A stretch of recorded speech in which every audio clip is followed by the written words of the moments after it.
Assalamualaikum warahmatullahi wabarakatuh. Alhamdulillah pada pagi hari ini kita masih bisa bertemu kembali pada IG Live RSKIA yang berikutnya. Mungkin kalau misalnya ada yang masih ingat, 2 minggu yang lalu juga kita pernah melaksanakan IG Live RSKIA. Jadi untuk IG Live hari ini ada 2 materi sebetulnya yang sangat menarik menurut saya. Yang pertama itu ada program kehamilan yang dimana pasti seluruh pasangan itu menginginkan untuk memiliki keturunan. Lalu yang kedua itu adalah ASI eksklusif pada masa-masa pandemi seperti ini. Gitu. Karena bukan hal yang baru lagi. Ibu-ibu mungkin banyak juga yang sering atau sudah terpapar dari COVID-19 dan masih ingin menyusui. Kemudian untuk ASI eksklusif sendiri juga merupakan masa keemasan untuk pertumbuhan anak sampai dengan 2 tahun. Baik, untuk sebelumnya saya ditemani oleh 2 dokter senior mungkin ya di sini dan konsulen ya, gitu yang mungkin memang berperan sekali dalam atau menguasai sekali materinya untuk pagi hari ini. Yang pertama itu ada Dr. Rima Yulia Efrianti SPOG, konsulen fertilitas endokrin dan reproduksi, yang juga ada gelar MKes-nya dok ya. Kemudian lalu ada Dr. Anne Dian Rahmawati SPA, konselor dari laktasi. Lalu untuk mempersingkat waktu ya, mari kita mulai saja dulu dari materi yang pertama ya, karena ada 2 materi. Baik, materi yang pertama kita mulai dari program kehamilan dulu mungkin ya dok ya. Oke, jadi sebelumnya mungkin ada beberapa orang yang sudah mulai untuk memulai program kehamilan, ada juga yang belum ya dok. Mungkin bisa dikenalkan dulu dok, program kehamilan itu sebenarnya apa gitu dok. Terima kasih. Selamat pagi. Assalamualaikum warahmatullahi wabarakatuh. Saya Rima. Saya berpraktik sebagai dokter kebidanan dan penyakit kandungan dan konsultan fertilisasi endokrinologi dan reproduksi di RSKIA Kota Bandung. Jadi program kehamilan itu kapan ya dimulainya?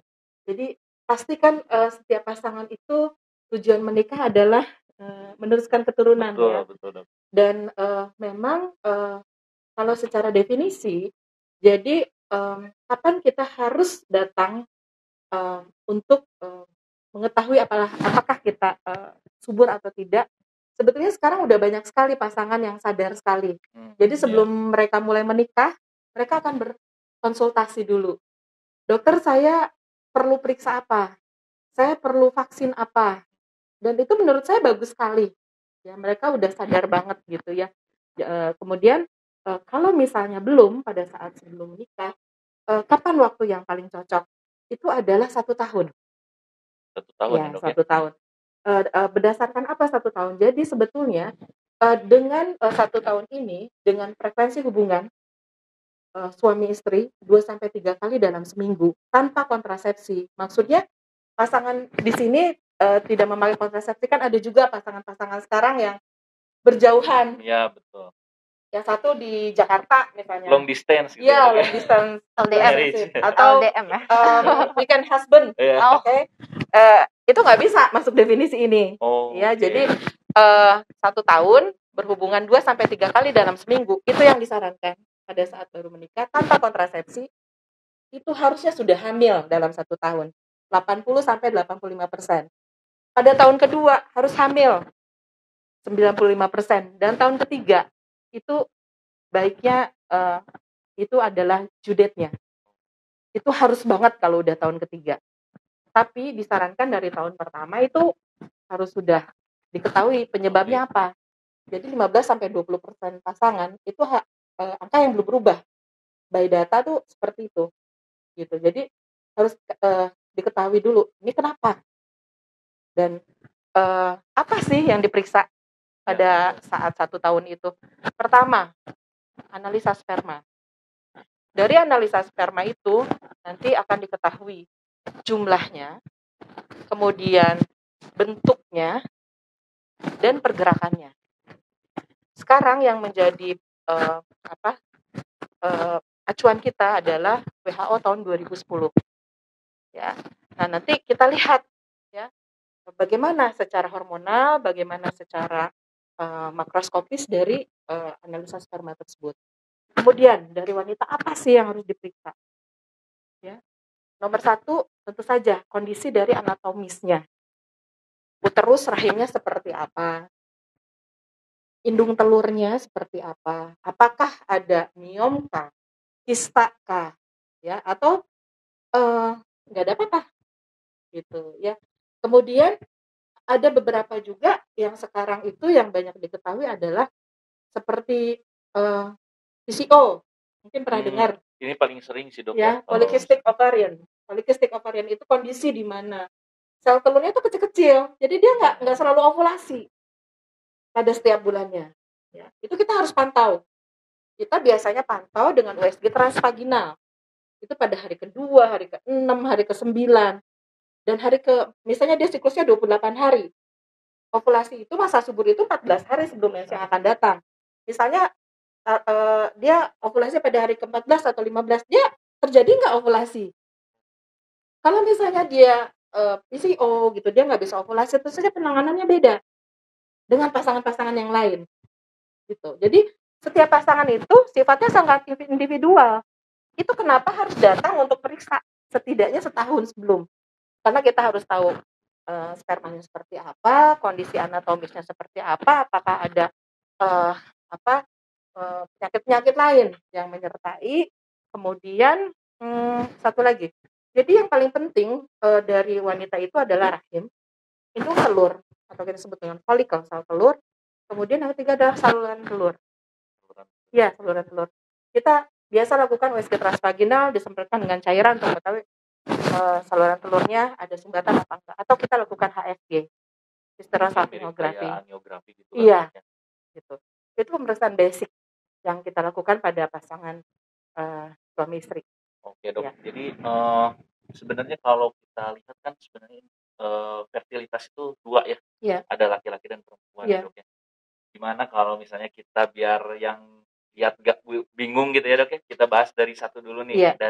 Mau dari laki-laki atau perempuan dulu dok? Oke.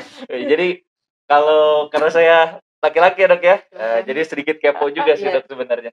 Jadi kalau misalnya dari laki-laki sendiri nih dok, kan kita tahu sendiri bahwa produksinya juga bisa terganggu kan ya untuk fertilitas juga. Salurannya juga sama sebetulnya ya dok, mirip sama perempuan. Sebenarnya kalau dari laki-laki ini dok, faktor yang paling sering terjadi nih, apalagi dengan kondisi saat ini gaya hidupnya udah misalnya nggak terkontrol gitu kan ya, itu sebenarnya yang paling sering terjadi pada laki-laki mengalami gangguan fertilitas itu apa sih dok? Ya, mungkin ini bisa dikaitkan dengan masa pandemi juga ya dokter ya. Jadi banyak sekali kalau faktor fertilitas pada pria. Bisa genetik, bisa penyakit yang dia dapat pada saat kecil, misalnya mumps, gondongan mungkin ya. Itu bisa juga nanti ke arah varicokel atau pelebaran pembuluh darah ya, gitu, itis ya, gitu. Kemudian kalau yang baru ini memang ada beberapa penelitian yang masih berjalan. Di Amerika Utara itu dikatakan bahwa tidak ditemukan COVID-19 pada sperm. Tapi ada penelitian di Cina juga katanya ada ditemukan.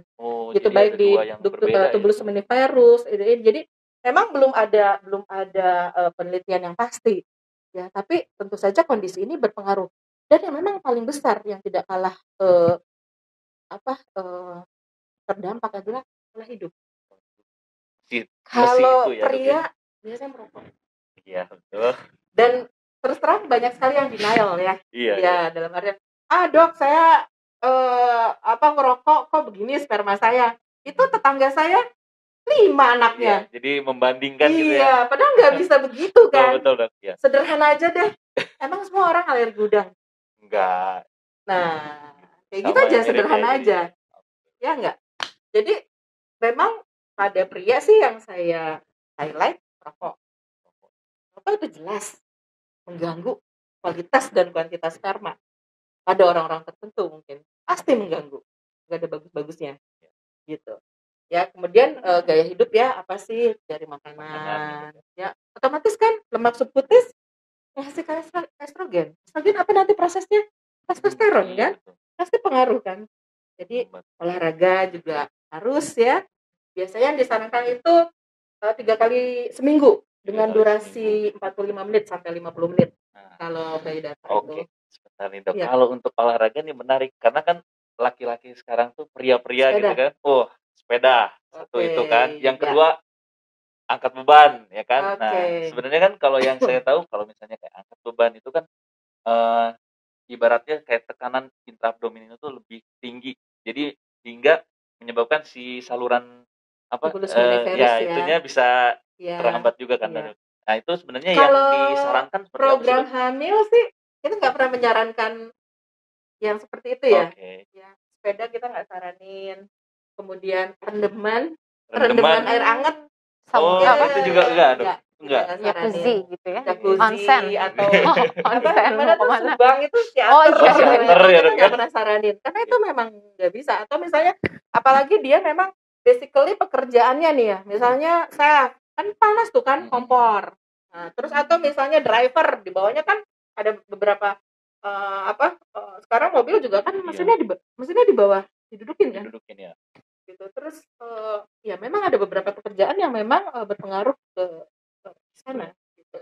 Jadi kalau misalnya dari, untuk program hamil sendiri kalau olahraga yang disarankan apa sih, Dok, sebenarnya? Kalau kardio mungkin biasa aja ya. Oh, kardio biasa aja ya? Jalan, Oke. lari gitu.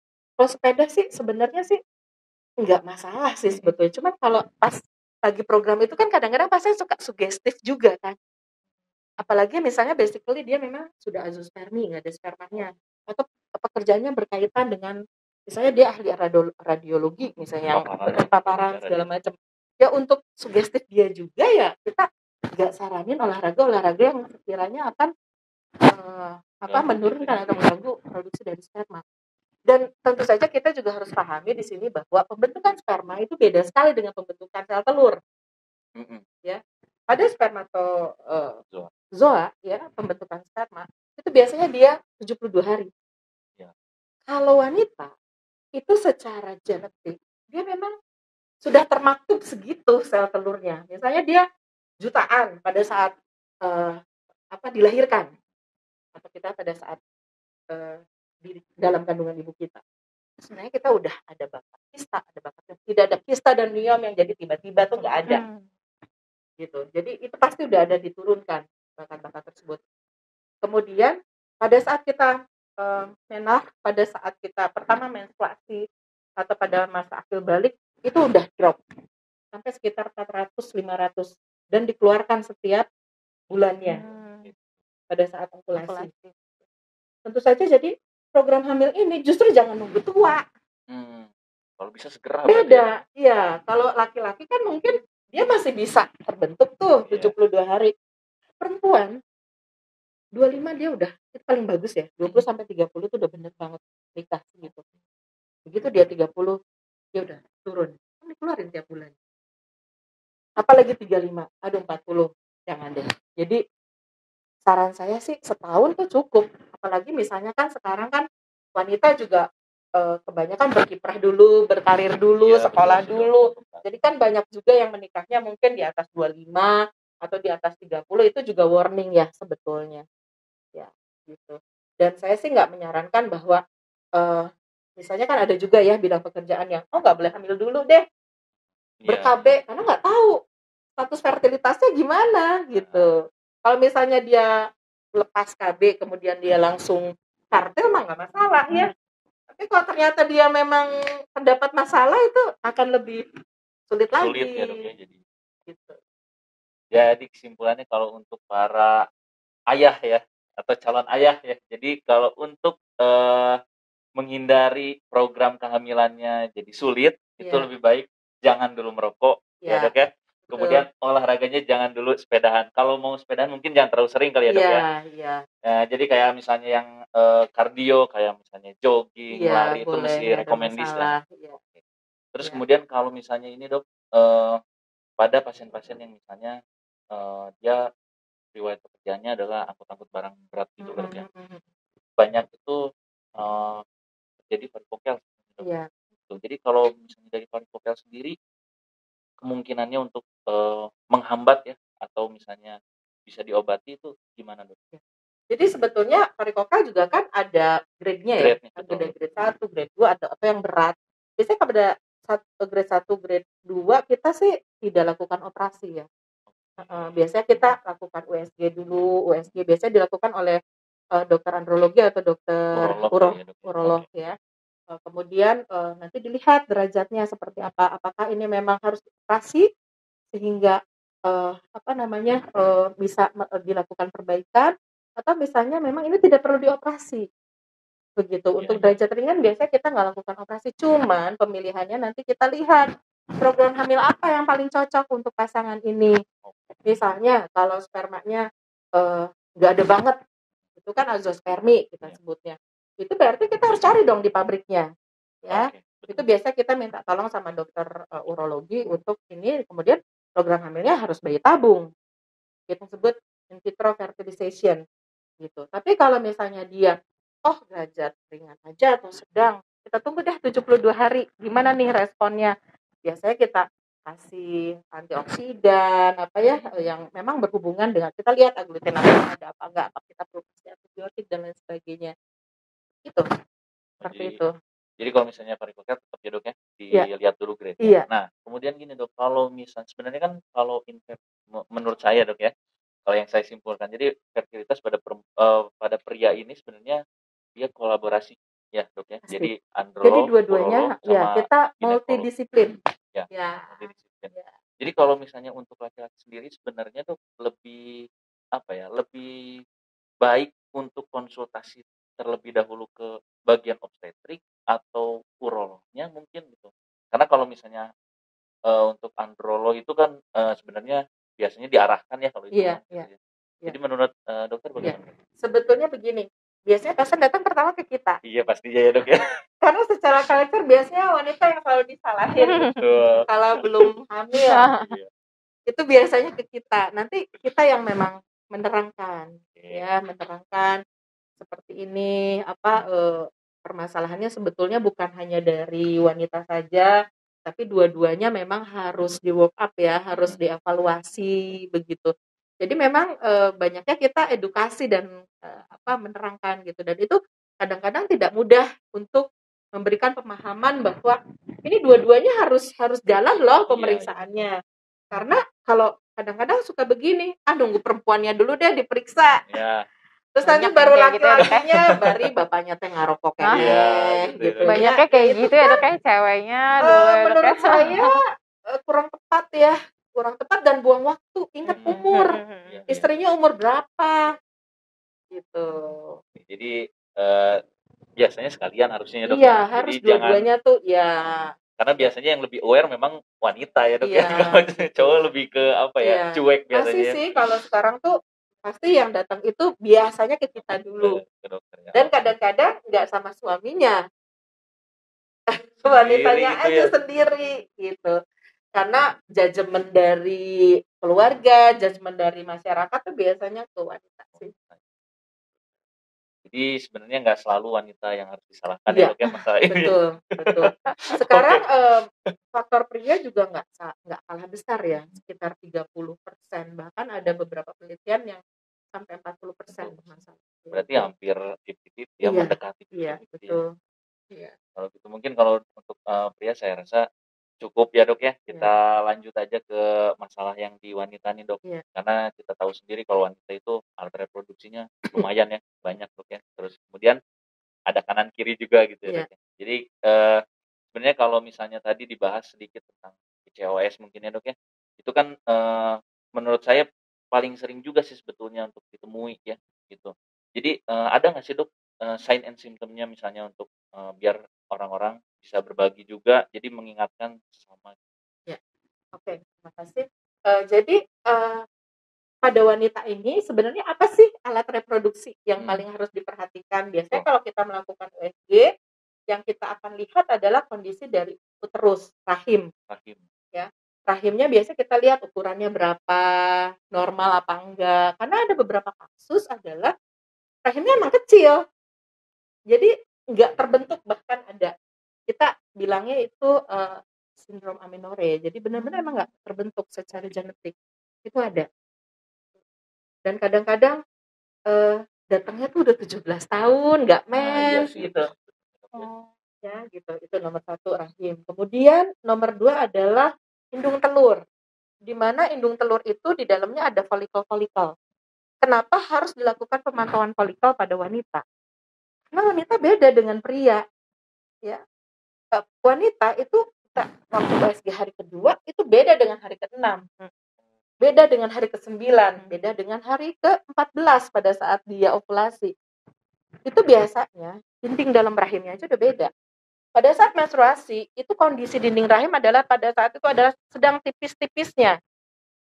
Ya, kemudian dia dysmenorrhea nggak, nyeri nggak pada saat haid? Apakah dia ada kista?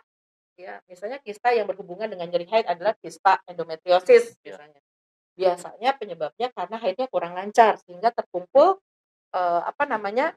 cairan di membentuk kista. Isinya darah biasanya. Kita bilangnya kista coklat atau endometrioma. Atau dia endometriosis juga bisa cuman butiran-butiran aja, nggak bentuk kista gitu. Itu kita cek biasanya ya. Jadi kemudian yang ketiga adalah saluran telur atau kita bilang saluran tuba.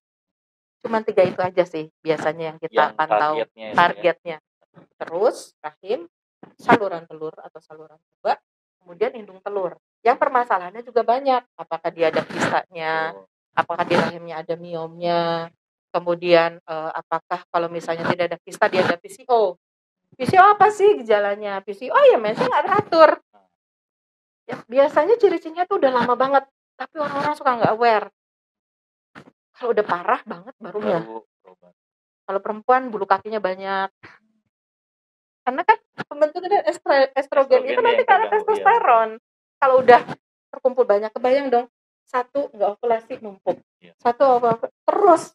Estradiol kan lama-lama akan terbentuk. Bahkan kalau yang parah banget itu namanya hirsutism. Ada kumisnya, bukan bulu kaki aja, gitu. Ya, jadi nggak akan selalu begitu, nggak akan terlalu parah. Cuma awalnya tuh pasti regularitas mensnya pasti terganggu. Biasanya misalnya 28 hari, ya itu biasa dari remaja udah kelihatan. Kita sebagai ibu kalau kita punya anak perempuan, kita harus cek. Gimana? Anak kita mens nggak? Umur berapa sih mensnya? Sakit nggak kalau haid? Gitu. Terus siklus haidnya berapa? Siklus haid yang normal adalah 28 sampai 35 hari. Ya. 21 masih oke lah, nanti kita lihatin ya. Tapi kadang-kadang pada remaja itu nggak akan langsung. Itu jadi normal. Ya, jadi ibaratnya mesin, dia pemanasan dulu ya. Kadang-kadang dia nggak ovulasi. Kadang-kadang mensnya 45 hari. Kadang-kadang kita harus perhatikan. Karena proses menunjuk itu adalah mungkin sekitar 3 sampai 5 tahun. Kalau dia menark pada usia 12 atau 13 tahun, mungkin dia 18 tahun dia baru mensnya teratur. Gitu. Sekarang banyak gaya hidup. Sorry, misalnya makan aslinya kerja, fast food. Anak-anak makannya yang frozen tidak memenuhi angka kecukupan gizi ya. Nanti mungkin dokter Ana bisa gimana mungkin berkaitan dengan gimana sih harus makan tuh gimana pola makan yang sehat gitu. Itu sangat berpengaruh terhadap PCO. Gitu. Ya. Karena lini pertama dari pengobatan atau terapi dari PCO adalah gaya hidup.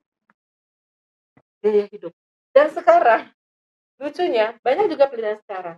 Oh dulu orang, dia gemuk, dia ini, dia harus diet. Sekarang banyak yang langsing juga PCO. Jadi di situ udah sulitnya. Karena dia juga jangan lupa terpengaruh kepada indeks glikemik kayak gitu, ya. Jadi memang dengan gaya hidup ini memang harus dicek semua. Jadi akhirnya multidisiplin ya, karena kita harus ada pengaruhnya nggak dengan insulin seperti itu ya. Jadi nomor 1 lini pertama dari pengobatan PCO adalah gaya hidup. Kayak gitu. Jadi sebetulnya laki-laki sama perempuan tuh hampir sama ya dok ya.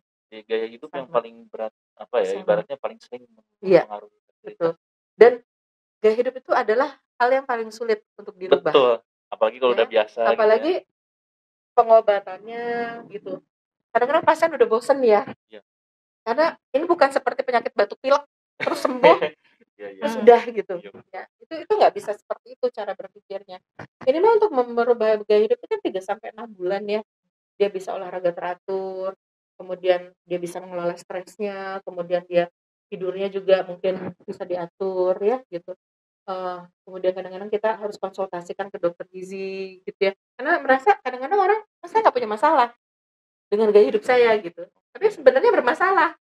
Kalau kita lihat di USG transvaginal dia jelas-jelas PCO gitu ya. Jadi memang cakupannya tuh luas banget. Kalau kita sebagai ibu, kita dari remaja harus sudah perhatikan anak-anak kita yang remaja putri ini gitu ya. Apakah dia mental teratur?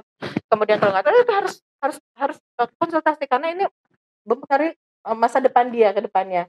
Masa depan dia berreproduksi. Minimal kita cek ada masalah nggak dengan kista atau apa segala macam ya.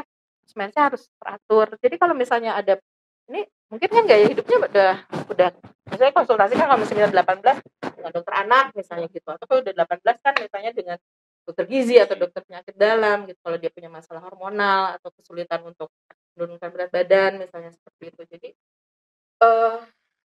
Jadi ini merupakan suatu sebetulnya orang melihatnya oh baik-baik aja tapi sebenarnya ini masalah gitu yang nanti akan berefek pada mungkin generasi selanjutnya ya gitu. Jadi Dok, kalau misalnya sebenarnya kalau untuk screening anak ya, jadi apalagi kalau sekarang kan banyak banget yang ibunya tuh karir juga, ya kan, sibuk gitu kan. Jadi sebenarnya begitu anaknya atau anak perempuannya ya haid itu langsung harusnya diperhatikan ya Dok ya. Iya. Nah, kan tadi kalau dari penjelasan dokter mungkin 5 tahun baru dia akan haidnya normal Iya. gitu kan. Sebenarnya Dok, berapa sih waktu tolak ukur nih Iya. gitu untuk misalnya ibunya kayak wah ini harus diperiksa nih gitu. Iya. Ada nggak tolak Iya. ukurnya? Jadi kita harus perhatikan anak ini menarnya usia berapa. Menarh tuh usia pertama haidnya. Sakit nggak haidnya? Siklusnya berapa hari?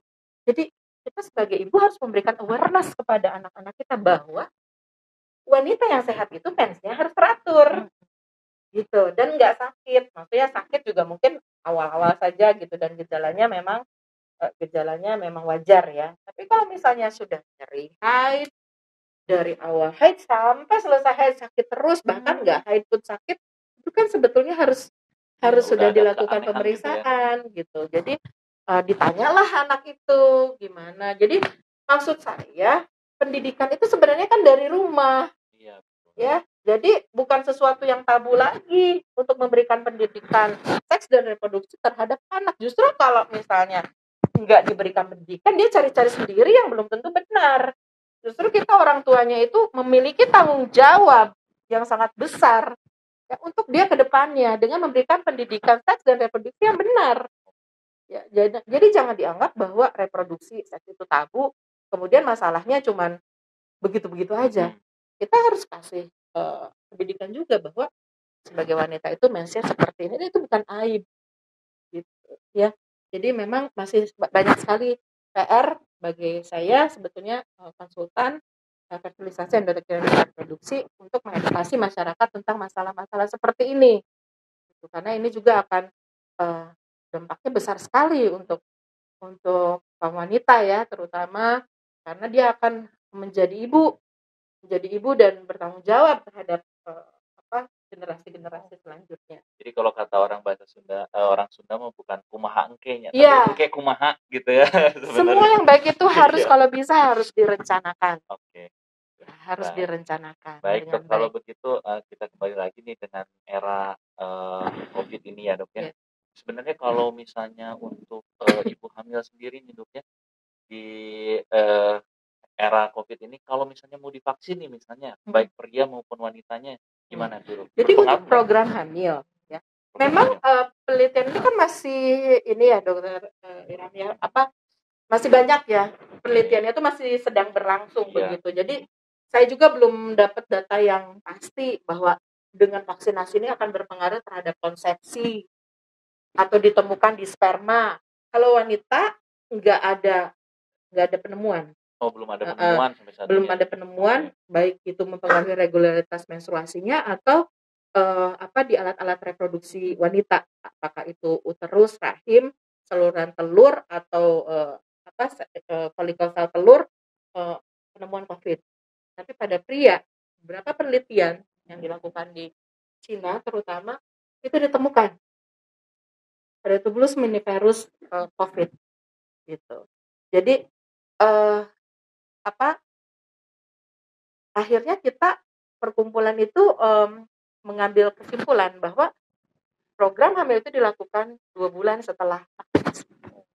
Jadi tetap vaksinasi harus ya dok? Harus ya. vaksinasi harus, cuman mungkin kita ngambil jeda walaupun ini bukan sesuatu yang sudah ditemukan kemudian dipastikan gitu ya. Jadi akhirnya kita mengambil 2 bulan jeda antara vaksinasi dengan program. Terus terakhir dok, untuk di masa pandemi ini kan bukan lagi hal yang aneh ya, misalnya lagi program hamil tiba-tiba gitu kan, kemudian harus masuk obat-obatan antivirus, misalnya kayak oseltamivir, mungkin ya Avigan gitu kan. Nah sebenarnya itu mempengaruhi nggak sih dok, baik mau perempuannya ataupun laki-lakinya gitu setelah pemberian obat? Ya seperti itu memang pada beberapa case ya, mungkin di neonatal juga masih berlangsung ya penelitiannya ya dokter Ane ya, ada yang ditemukan, ada yang tidak gitu ya. Jadi sejauh ini sih yang kita lakukan kalau memang sudah terkonfirm memang kita lakukan, kalau nggak perlu banget ya kita ininya di isoman aja ya, di isolasi mandiri, kemudian 14 hari kemudian nanti kita cek misalnya apalagi dia sudah aterem, sudah cukup bulan, apakah dia bisa melahirkan normal atau memang harus sesar. Biasa kita rawat di ruang isolasi sendiri gitu ya. Kita punya di sini di RSKIA di lantai 8 gitu. Nah, apakah nanti kelainan janin apa segala macam mungkin lebih bisa diinikan oleh dokter Ane. Yang saya tahu dari beberapa jurnal yang saya baca itu juga belum pasti dokter Ane ya, bahwa di neonatus di Cina dibilang ada gitu ya. Tapi efeknya sendiri terhadap kelainan janin gitu kayaknya belum pasti juga ya. Cuman kalau yang jelas sih kalau dari ibu yang sudah terkonfirmasi bayinya juga masih nggak selalu positif ya. Dari sekian banyak ibu-ibu yang terkonfirmasi COVID lahir di sini lahir di lantai 8, bayinya sih ada berapa dok yang terkonfirmasi kalau ibunya? Kalau bayinya baru 6. Dari sekian banyak itu bayinya yang terkonfirmasi baru 6. Itu juga hanya 3 dari 6 itu yang memang memerlukan alat bantu nafas dan tidak sepenuhnya memang disebabkan oleh si COVID-19 ini gitu. Masih banyak penyerta-penyerta lainnya gitu. Tapi memang kebetulan hasil PCR-nya positif juga pada bayi tersebut. Jadi dari sekian banyak si ibu banyak banget kan dok ya yang lahir dari ibu terkonfirmasi, hanya 6 yang terkonfirmasi bayinya.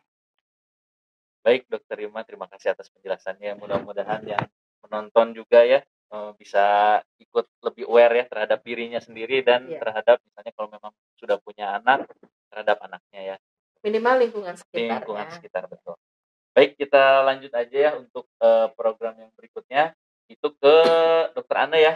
Nah, tentang ASI eksklusif ini sebenarnya nggak kalah penting juga dok ya, karena banyak dilema-dilema biasanya kalau ASI eksklusif, apalagi orang-orang atau ibu-ibu yang sudah mendapat perawatan misalnya atau harus diisolasi. Nah, jadi sebetulnya dok, kita mulai seperti biasa ya dok ya, selalu dari definisi dulu nih. Apa sih yang dimaksud dengan ASI eksklusif?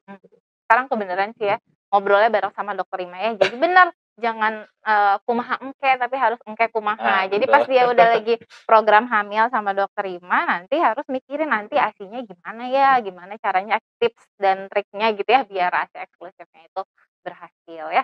Oke, yang pertama kita mau ngejelasin dulu nih dan mengingatkan lagi sama ibu-ibu nih, ASI eksklusif itu apa sih gitu ya.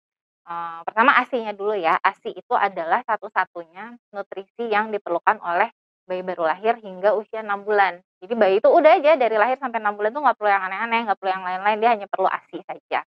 Nah, sedangkan kalau ASI eksklusif sendiri artinya adalah dari dia lahir sampai dia usia 6 bulan, dia hanya mendapat ASI, tidak ada tambahan lain selain ASI, mau itu air putih, mau itu adalah beberapa tradisi mungkin ya memberikan makanan awal sebelum 6 bulan. Nah, kalau untuk definisi ASI eksklusif itu semua nggak ada. Jadi hanya 6 bulan pertama ini dia cuma mendapatkan ASI saja.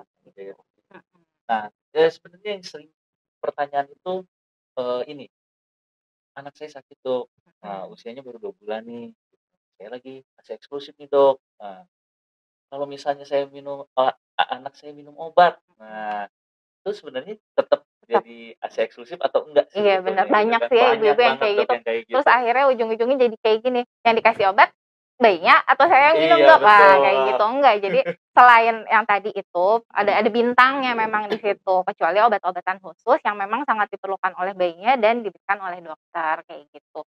Jadi kalau misalkan bayinya sakit ya udah berobat dulu.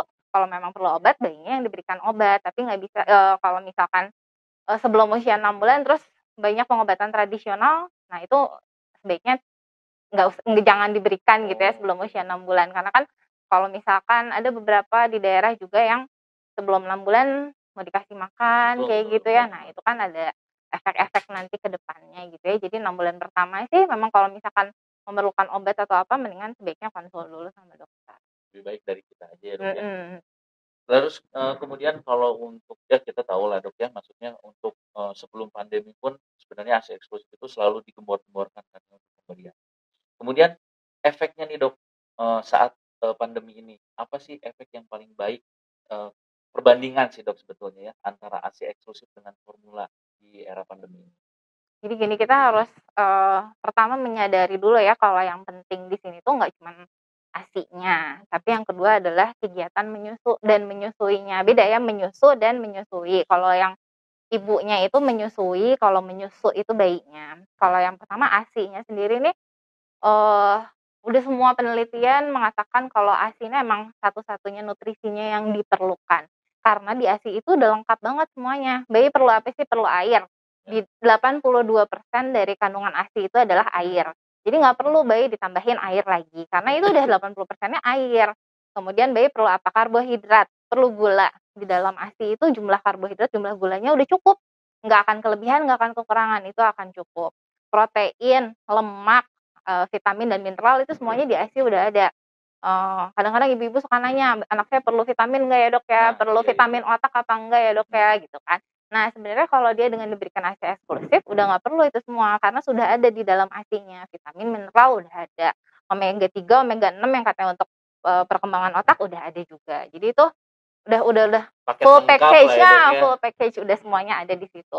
Terus yang kedua adalah kegiatan menyusu dan menyusuinya. Itu tuh ada keuntungannya. Kalau menyusu itu ada keuntungan untuk bayinya sendiri. Satu, dia memiliki rasa keterikatan sama ibunya, ya kan?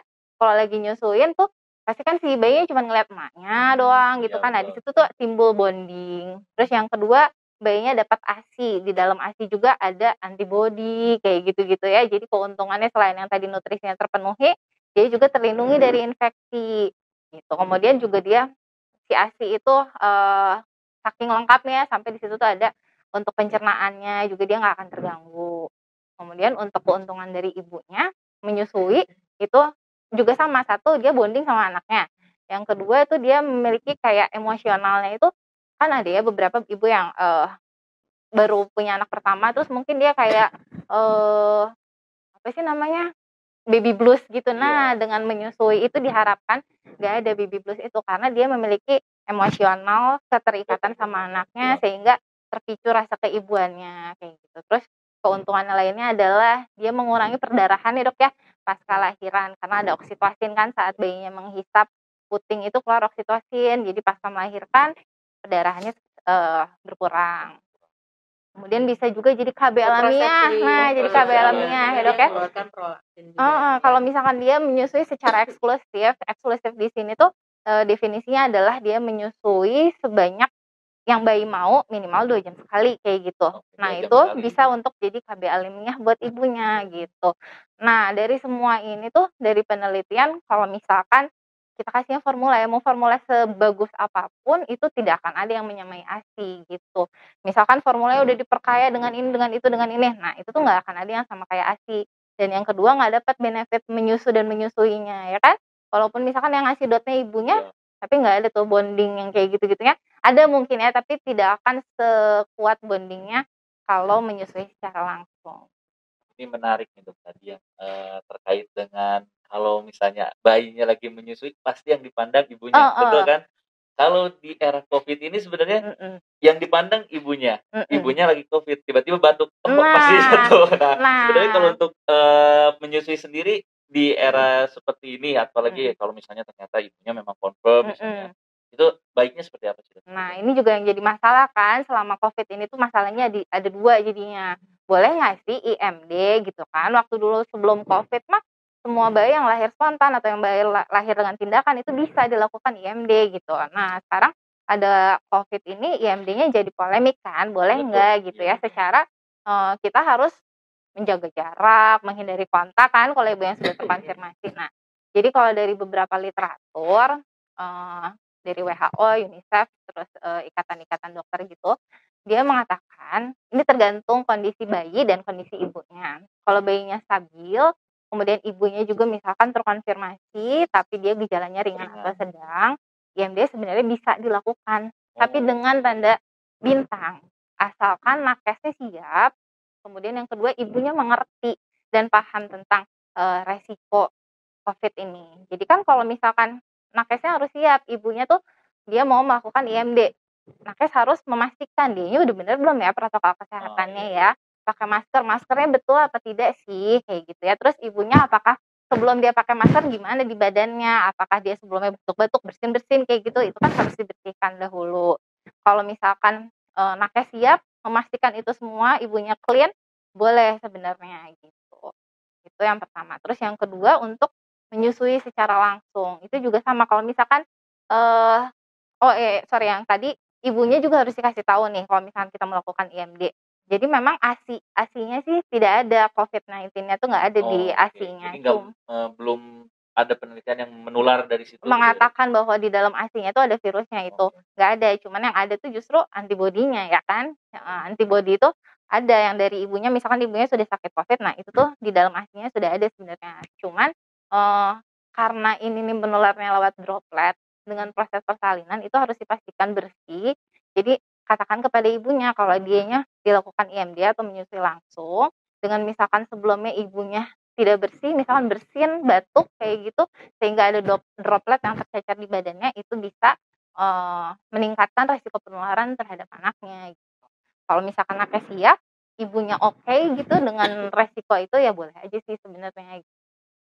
Mungkin itu juga kali itu ya kalau persalinan itu lebih baik dengan SC kali ya. Karena kalau misalnya dengan spontan kan itu ada meneran, kadang-kadang itu susah diarahkan ya. Ada Ya, pertimbangan jangan ke arah bersuara sana. gitu kan, tapi tetap aja Iya, kan. mana bisa ya. Gitu sih. Belum orang lagi capek kali ya, dokter pakai Iya. maskernya aja mungkin mencong sana mencong sini, ada yang keluar dari sini droplet, ada yang keluar dari sini gitu. Bahkan, Jadi susah terkontrol ya Iya. kalau sedang menerang gitu. Jadi Bukan saja membahayakan, mungkin ini mungkin yang menolongnya juga. Iya. Jadi sampai saat ini sih untuk praktek IMD sendiri susah dilakukan karena ya kayak gitu tadi. Mau itu dia spontan, mau itu dia dengan tindakan, sulit kan untuk memastikan bahwa ibunya itu benar-benar bersih. Karena kan kalau ada percikannya kemudian terkena bayinya, resiko penularannya akan meningkat.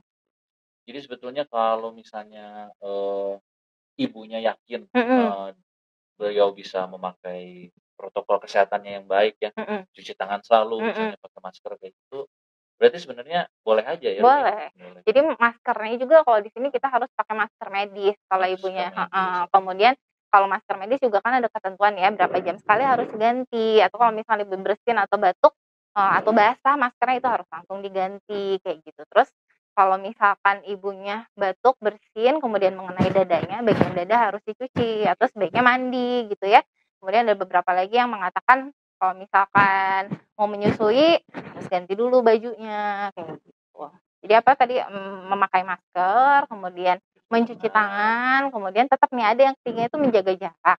Kan loh gimana menyusui tapi kok harus menjaga jarak, susah dong ya kan. Nah, tapi kan kalau menyusui itu enggak setiap waktu kan. Jadi kalau misalkan saat akan menyusui dipastikan saja ibunya bersih, menggunakan masker, mencuci tangan, menggunakan masker dengan benar. Ini nih yang susah itu ya. Menggunakan masker dengan benar. Terus kemudian kalau misalkan sedang tidak menyusui mungkin tetap bayinya itu kayak kalau dirawat gabung gitu ya dok ya, asalkan ruangannya sendiri sebenarnya bisa kan ya dok, tapi ada tirai atau tetap dikasih jarak 2 meter sama anaknya gitu. Itu tuh yang susah itu adalah memastikan kepatuhan protokol kesehatan, itu yang susah gitu ya. Pakai masker nggak usah yang kalau misalkan di rumah nggak ada yang ngeliatin, orang di rumah sakit aja udah jelas-jelas di sini banyak maskernya nyengsel, maskernya di dagu, di leher gitu kan, itu yang susah sih sebenarnya gitu. Makanya untuk IMD dan menyusui langsung tuh masih benar-benar susah untuk prakteknya gitu. Oke.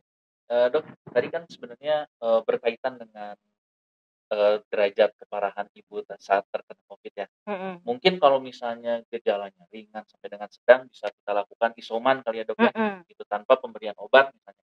Tapi kalau misalnya memang kan kalau pemberian ASI juga sebenarnya bisa pumping gitu ya dok ya.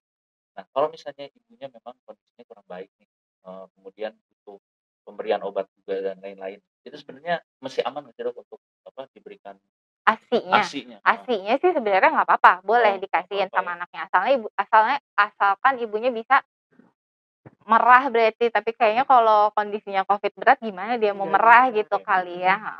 Jadi kalau misalkan ibunya masih bisa merah, misalkan yang tadi yang COVID-nya ringan atau sedang, dia memilih untuk tidak menyusui langsung bayinya karena ketakutan Takut ya itu, biasanya ya? boleh diperah. Tapi Oke. perahnya juga sama, harus ada protokol kesehatan, nggak bisa merah gitu aja. Oke. Jadi merahnya juga harus tetap pakai masker yang baik dan benar, mencuci tangan menggunakan sabun gitu ya minimal. Alatnya juga harus disteril setiap habis pompa, habis dipegang sama ibunya harus disterilin gitu. Kalau misalnya ibunya ternyata udah masuk nih dok, kalau di sini kan pasti ya, kalau dirawat pasti masuk minimal oseltamivir masuk gitu kan. Itu mesti nggak apa-apa dok untuk Kalau dari yang sudah-sudah sih dari penelitian sih itu sih tidak masalah, biasanya hanya obat-obatan untuk kanker yang dia masuk dan mengganggu ke ASI. Itu kalau itu sih boleh. jadi sebenarnya kalau misalnya COVID ini untuk menyusui sebenarnya nggak mengerikan seperti herpes simplex misalnya ya dok ya, bisa langsung penularan dan lain-lain gitu ya. Asal kita yang patuh iya udah. betul. Asalkan patuh bisa lah ya. Ya Gitu justru ya. yang patuhnya ini sebenarnya. Iya yang susahnya ya. Oke. Iya. Kalau misalnya pemilihannya dok masker sendiri nih ya untuk ibunya misalnya. Itu sebenarnya kalau misalnya kain gitu itu cukup nggak sih dok misalnya?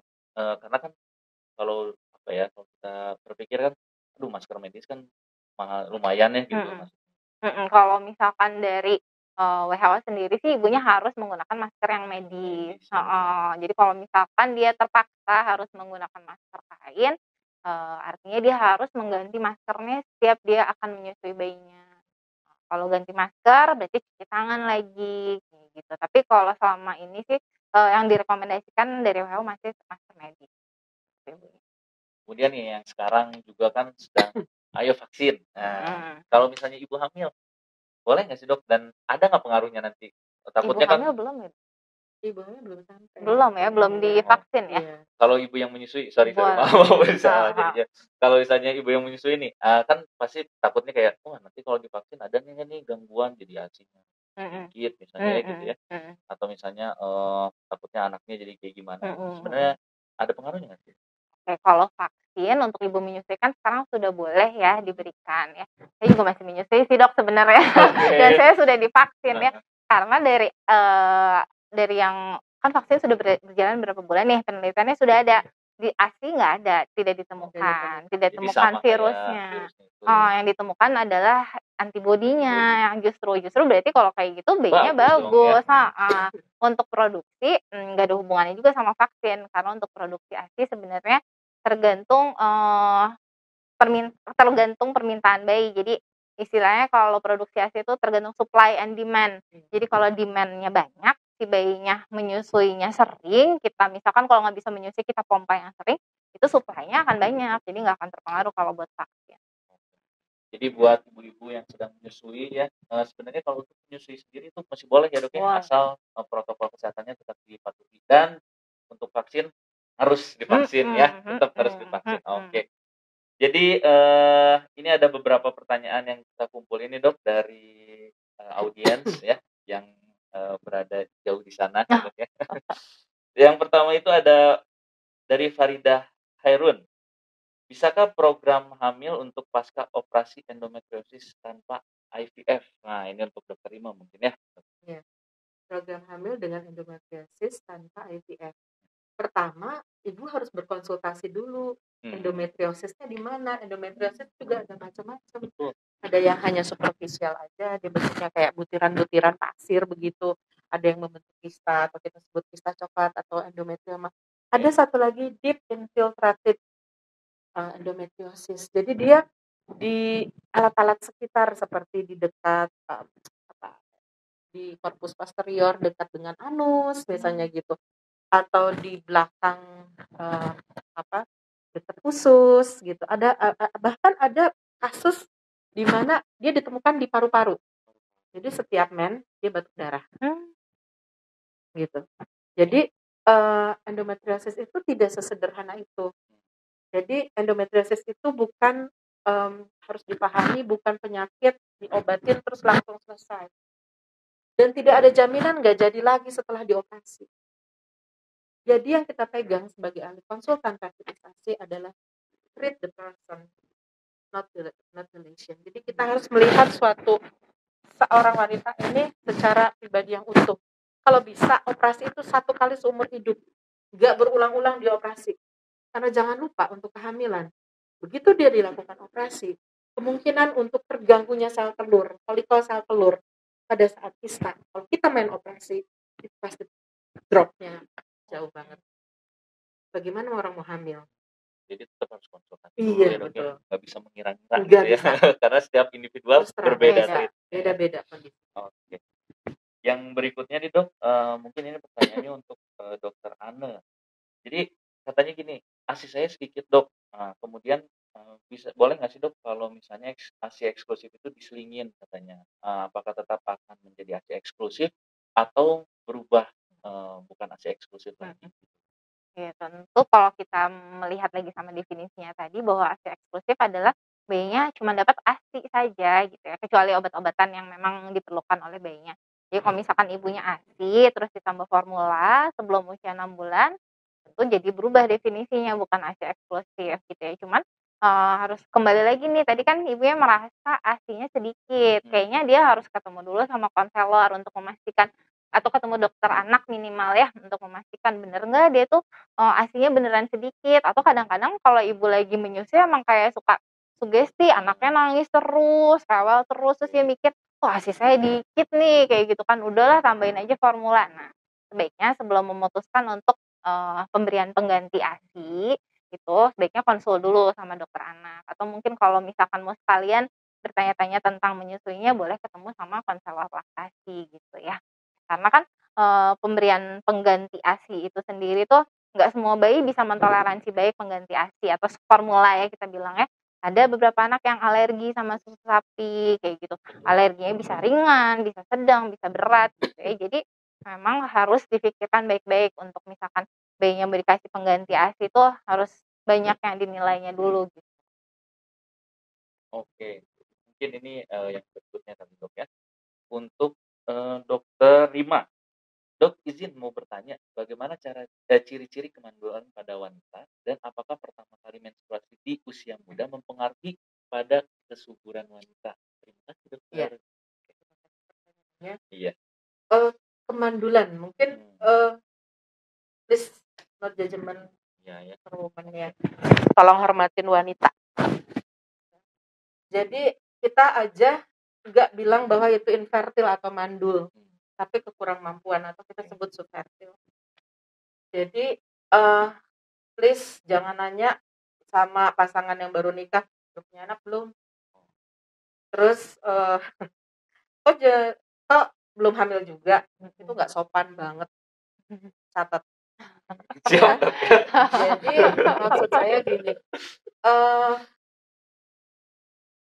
kalau kita bicara kekurang suburan pada wanita, itu kita harus evaluasi dulu ya, bahwa rahimnya tuh seperti apa.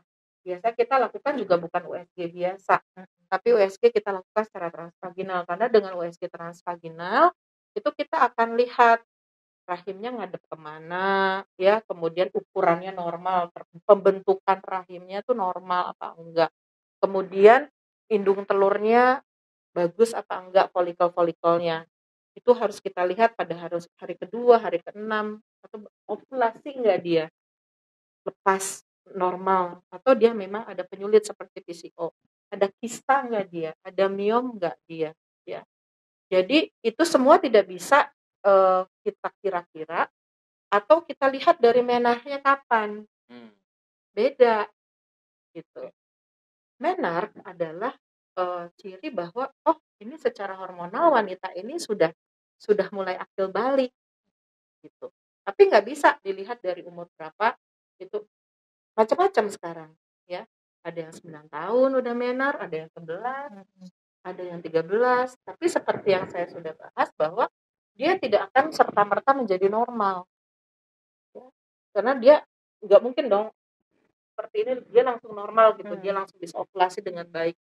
Perlu beberapa saat dulu untuk dia bisa dia ada juga mungkin beberapa kasus mungkin pernah dokter Anda juga ya perdarahan terus dia ya walaupun dia masih remaja. Nah itu juga bisa. Jadi apa dok namanya menometroragi ya kita sebut sekarang nomenklaturnya adalah perdarahan uterus abnormal. Oh iya, PUA. Iya. Gitu. Banyak tuh. Ya. Itu banyak sekali sampai enggak serta merta juga masalahnya pada anatomis ya, bisa juga hormonal, ada faktor pembukaan darah yang terganggu, misalnya faktor 13 gitu ya. Jadi itu memang pengkajiannya itu harus secara bareng-bareng gitu. Jadi multidisiplin itu ya. Multidisiplin ya. Jadi kalau saya sih kalau dari pertanyaan itu bahwa ini nggak bisa kita menilai kesuburan wanita itu dari kapan dia mens, umur berapa, itu enggak, tanpa evaluasi atau pemeriksaan pada organ gitu ya, organ reproduksinya. Jadi kita sebut basic fertility testing. Jadi testing itu dari USG, dari saluran telur kita lakukan biasanya CIS atau ASG ya, sama hormon ya, hormonal wanita. Biasanya kita tes di sana follicle stimulating hormone atau yang berhubungan dengan cadangan sel telur itu AMH. Terutama pada wanita-wanita yang misalnya nikahnya late ya, 30 ke atas, kita harus aware banget. Kita lakukan pemeriksaan cadangan ovarian atau ovarian reserve. Karena perempuan itu punya cadangan, beda sama laki-laki pembentukannya. Okay. Ya. Baik. Aduh, ini banyak sekali yang bertanya, jadi saya pilih-pilih dulu ya. Silakan. Jadi kalau misalnya saya yang ini banget banyak pertanyaan. Cuman kamunya tahan apa enggak? Oke. Dok mau sampai jam 12 juga oke ya, Dok ya. Oke. Nah, ini nih, Dok, ada lagi yang tadi kita bahas terus ya, yang PCOS nih, Dok. Dokter, kalau yang PCOS bagaimana? Dicurigai mengarah ke sana. Oh, ini baru dicurigai katanya. Tapi pas diperiksa nggak ada apa-apa. Dikasih terapi, obat, Inlasin katanya. Inlasin dok, di USG bagus sel telurnya. Terus ternyata sudah melakukan cek juga untuk laki-lakinya dok. Ternyata spermanya juga bagus. Ya, terus kemudian dia nanya lagi, bagaimana nih analisis sperma yang sebenarnya harus dilakukan kalau seperti itu? Pertama, jadi saya butuh data-data ya sebenarnya kalau gini kan harus detail ya. Nikahnya udah berapa lama, terus dari wanitanya tuh apa aja sih yang udah diperiksa, USG-nya, USG transvaginal mungkin ya kalau udah dia bicara sel telur. PCO-nya PCO bagaimana? PCO itu ada yang PCO atau PCO sindrom. Sindrom itu kan kumpulan gejala ya, apa sedang, ringan, berat gitu kan, kita harus nilai juga. Gitu. Kemudian kalau dari laki-laki biasanya yang kita cek itu adalah dari jumlahnya, dari bentuknya, dan dari motilitasnya. Itu juga ada range di mana kita menentukan begitu ya. Ini spermanya normalkah atau misalnya ada kekurangan jumlah, kekurangan oligospermi kita kenal, atau ada kelainan bentuk, oligoteratospermi atau apa gitu ya. Jadi saya saranin konsultasi aja deh secara detail gitu ya, dan sampai puas aja gitu pasiennya.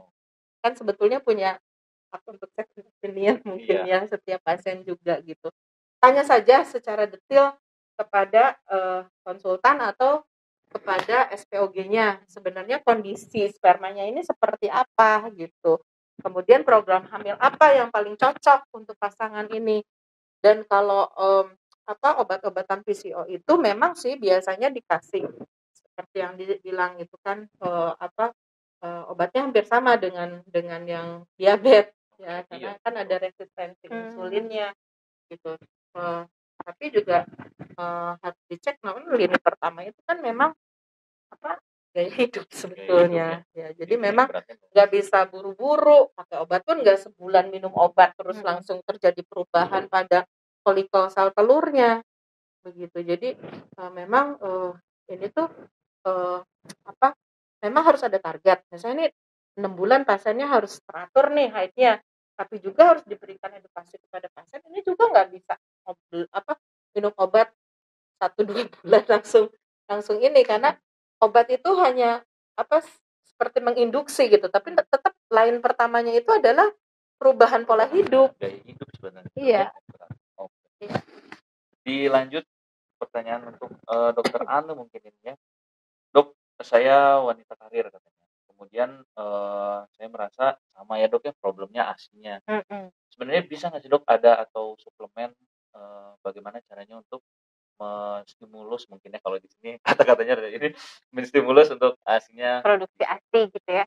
Iya tetap jadi yang harus dipegang sama semuanya nih ibu-ibu karir. Saya juga dulu waktu menyusui kerja kan tetap betul. ya. Jadi yang yang kunci yang harus dipegang adalah supply and demand itu. Jadi kalau misalkan kita pengen ASInya produksinya banyak, berarti permintaannya harus banyak. Nah, karena kita nggak bisa nyusuin langsung sama anaknya, pakai cara lain dong tentunya, yaitu dengan cara dipompa gitu. Jadi kalau misalkan lagi bekerja juga, kita harus tetap mompa selama anaknya masih ASI eksklusif, masih perlunya cuma ASI doang, biar produksinya banyak, kita harus mompa sesuai dengan seperti pola nyusu bayinya. Biasanya kalau 1 bulan pertama kan bayinya nyusu 2 jam sekali atau 3 jam sekali, artinya mau nggak mau dia harus memompa sesering itu juga. Mungkin kalau misalkan bayinya sudah mulai 3 bulan, biasanya kan kerja di umur bayinya 3 bulan ya, bayinya udah mulai jarang nyusunya gitu ya. Tapi tetap dia harus regularitasnya itu dan frekuensinya dijaga. Jadi dia tetap kayak 3-4 jam sekali dia harus memompa ASI-nya biar gitu. stimulannya tetap ada gitu. Terus mompanya juga nggak bisa cuman yang cemen-cemen cuman sebentar yang penting udah yang penting udah nggak ngebagel katanya gitu ya, ibu-ibu tuh pasti bilang ngebagel gitu kan. Nah, itu tuh nggak bisa kayak gitu. Jadi ada sekitar 15 sampai 30 menit. Lagi-lagi sama kayak pola si anaknya menyusu. Kan anak menyusu sekitar 15 sampai 30 menit di satu payudara. Dia harus memompa segitu juga. Kedua payudaranya dipompa 15 sampai 30 menit gitu. Terus yang ketiga adalah ibunya harus happy karena oksitosinnya itu pundung nanti kalau misalkan ibunya stres gitu ya, mikirnya asinya asi nggak ada, itu merosot banget, oksitosinnya pundung, itu pasti akan merosot banget. Jadi ibunya tenang aja, happy aja, nggak usah diliatin hasil pompaannya berapa. Bolehlah kan kalau lagi pumping nggak akan lihat anak ya kan, jadi boleh sambil belanja online, sambil nonton Instagram, sambil nonton live-nya RSKIA gitu ya, boleh kan. Jadi happy ibunya, boleh sambil nonton drakor gitu, atau kalau lagi di kantor ya udah sambil ngobrol sama temennya gitu. Terus yang keberapa tadi jadi lupa kan.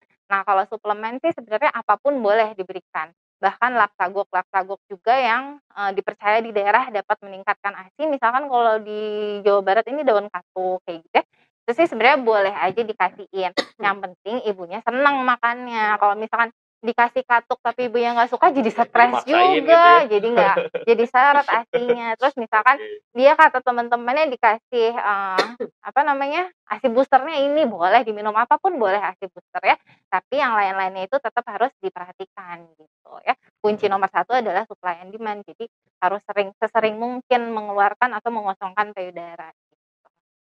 Supply and demand sama happy ya. Sama happy, benar. Happy ya. Iya. Jadi kalau misalnya coba deh misalkan ya, kalau misalkan abis jalan-jalan gitu ya, 3 jam jalan-jalan pompa, wah deres banget itu, benar kayak gitu.